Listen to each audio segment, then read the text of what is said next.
Dikur grushtoheshin mes vete në parlament.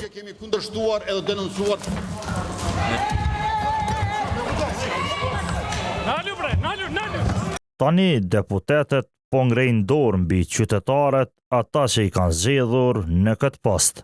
Nuha Osmani, një mërgjimtar, qenë njëri prej tyre që e shijoi boksin e Armend Zemajt të premten. Ai u sulmua nga një deputet që merr pagën kot që 9 muaj, sikurse edhe 119 kolegët e tij. LDK, partia e të dyshuarit, e mbrojti deputetin e vet, nën arsyetimin se u provokua. PDK dhe VV e denuan fuqishëm aktin.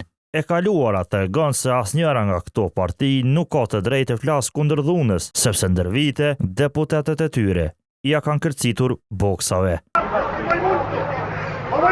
Veçanërisht VV-ja nuk duhet të flasë për një temë të tillë, sepse ajo ka ardhur në pushtet, pas një dilemë, me dhunë, duke gjuajtur me gaz, atull çdo kënd që i del përpara, edhe policët.